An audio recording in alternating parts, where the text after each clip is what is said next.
Ford réagit au départ d'Horner. Quel avenir pour le projet moteur? Alors, bon, les news Horner, on va encore en parler 2-3 jours, je pense. Après, ça va se calmer, hein, le temps que tout le monde réagisse à ça. Par contre, je pense qu'on en reparlera le week-end de Spa, parce que beaucoup de gens vont réagir interviewés par les médias, quoi. Ford souhaite remercier Horner pour sa collaboration et son dévouement au programme Red Bull Ford Powertrains. Il a été rapidement conclu que le départ d'Horner avait peu d'impact sur le partenariat. Le projet moteur est toujours en plein essor et le restera. On attend avec impatience notre retour sur la grille de Formule 1 en 2026. Difficile d'évaluer l'état actuel du projet moteur Ford et Red Bull Powertrains. Mark Rushbrook, le directeur général de Ford Performance, avait précédemment indiqué que tous les objectifs n'étaient pas atteints pour le projet. Il est également difficile de mesurer ce que font les concurrents et comment seront les dynamiques d'ici 2026. Voilà, donc ça ne remet pas en cause leur partenariat. Peut-être même que ça les arrange que Horner soit plus là, vu ce qui s'est passé l'année dernière avec la polémique là. Donc bon, je sais pas qui en coulisses a manigancé tout ça, mais on le saura peut-être un jour. Ben Sulayem limoge un sénateur britannique de la FIA et nomme un proche confident. Ben Cussons, vice-président du Royal Club Automobile, aurait été licencié sans explication et succédé par Anar Alakbarov, un confident de Ben Sulayem d'Azerbaïdjan. En fait, Ben Sulayem, il place ses pions, quoi, pour être sûr d'être élu. Et ça, c'est des méthodes de truand, je crois qu'on peut le dire. Pour rester poli, c'est des méthodes de truand. J'ai reçu une correspondance du président disant qu'il nommait mon successeur. Il n'a donné aucune raison pour ça, il n'y avait pas de calendrier quant à ce que ça se produirait. Quant à quand ça se produirait. Il a ajouté avoir été surpris par le message, étant selon lui un solide soutien pour Ben Sulayem pendant son année d'élection. Pour autant que je sache, je ne me suis pas brouillé avec lui. J'ai écrit pour avoir des éclaircissements et je n'ai pas eu de réponse. Je suis un grand croyant en la transparence et la bonne gouvernance. Cussons prétend être en conflit avec Ben Sulayem à propos de la demande de ce dernier de signer un accord de confidentialité plus strict. Il est maintenant en attente d'une réponse de la FIA. Ce licenciement n'est pas le seul. Le vice-président de la FIA, Robert Reid, a démissionné en mars. La PDG Nathalie Robin a été remplacée. Et parmi d'autres, le directeur de course Niz Wittich et le chef du comité d'audit Bertrand Badré ont quitté également la FIA. David Richards, chef de Motorsport UK, a été interdit de réunion de conseil mondial en raison de ses critiques des changements de statut. Donc tous ceux qui le critiquent, ils sautent.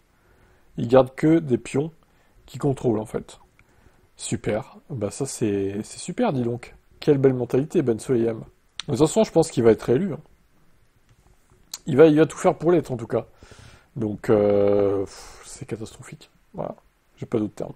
Andrea Stella perce le narratif de Red Bull et prévoit des complications supplémentaires. Hein. Alors, Andrea Stella, lorsque nous avons fait notre choix d'aileron arrière, nous n'avons pas vraiment réfléchi à la méthode de la course. Nous avons essayé de sélectionner l'aileron que nous pensions être le plus rapide dans l'intérêt des qualifs et dans l'intérêt de la course. L'Italien a admis que l'approche de la configuration de McLaren était également visée pour des conditions sèches. Cependant, l'équipe britannique a beaucoup mieux performé sur le bitume mouillé que son rival Red Bull. En toute honnêteté, à Silverstone, à moins que vous n'alliez beaucoup trop bas avec l'aileron arrière, vous avez toujours besoin de la vitesse dans la ligne droite, même sous la pluie. Cela suggérait que le choix de Red Bull impliquerait également d'autres problèmes. Je pense que pour RedLl, également basé sur certains commentaires qu'ils ont faits, la décision d'opter pour un aileron arrière fin pourrait avoir été Putain, mais c'est mal traduit, bordel! Pour la possibilité d'équilibrer l'aileron arrière avec le devant. Cela relève du territoire de Red Bull, c'est leur choix. Je pense pas nécessairement que l'aileron arrière soit la seule raison pour laquelle vous vous comportez mieux ou moins bien dans les conditions humides. Ça a également à voir avec la manière dont vous utilisez les pneus et la manière de vous conserver les températures dans les pneus. Si vous voyez notre rythme à un moment donné, il était de plus d'une seconde plus rapide, et certainement c'est pas à cause des ailerons arrière. Ça a plus à voir avec la fonctionnalité des pneus, quoi. Comment vous les utilisez. Bon, il a pas tort, hein, il a pas tort, ça fait pas tout l'aileron arrière, mais bon. C'est sûr que ça n'a pas aidé non plus, au niveau de l'appui aérodynamique, d'avoir un aileron arrière très fin sous la flotte. Donc la voiture était certainement plus survireuse.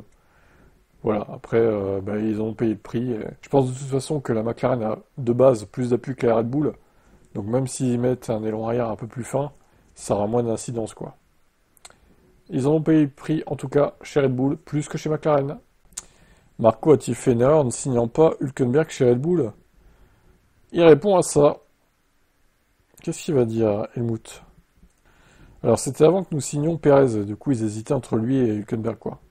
Avec le recul, c'est toujours facile, Checo avait gagné à l'époque, Hülkenberg gâchait des courses. Il est meilleur maintenant, plus il vieillit, moins il fait d'erreurs. C'est pourquoi il a un bon contrat avec Audi. Après 239 tentatives, Hülkenberg a réussi à franchir cette étape du podium. C'est aussi le premier podium de Sauber depuis la saison 2012. Marco était également impressionné par la performance du pilote. Après 239 courses sur le podium, sans le podium, nous ne pouvons que le féliciter. Il est très populaire dans le paddock. Il se bonifie avec le temps, Nico. Il devient plus mature, plus posé, il fait moins d'erreurs. Après, je pense que ça le galvanise d'avoir une voiture outsider, entre guillemets, pour... ça le motive, en fait. Ça le motive de faire mieux que les autres qui ont des voitures plus puissantes, plus rapides, et qui, du coup, bah, ont peut-être plus de pression. Lui, il a moins de pression du résultat. Donc il s'est lâché, et puis ça a payé, quoi. Est-ce qu'ils vont, du coup, casser leur contrat chez Audi pour le ramener chez Red Bull? Je pense pas. Je pense qu'il a au moins 2 ans supplémentaires Hülkenberg chez Audi. 2026-27. Après, bon, à voir s'il va pas se servir au bout d'un moment parce qu'il est trop vieux aussi, quoi. Mais bon, voilà. Sa fin de carrière, ça sera chez Audi, à mon avis. Pourquoi on n'a pas été licencié plus tôt? Ça, c'est plutôt une bonne question parce que il aurait pu l'être dès l'année dernière suite à l'affaire avec des photos compromettantes, etc. Là. Du coup. Alors, Buxton. Pourtant pas sauvage quand on pense aux 18 derniers mois, je pense que pour beaucoup de gens, il y aurait eu la question de pourquoi c'est pas arrivé plus tôt. Donc c'était sauvage en termes d'impact et en termes d'ampleur, l'annonce.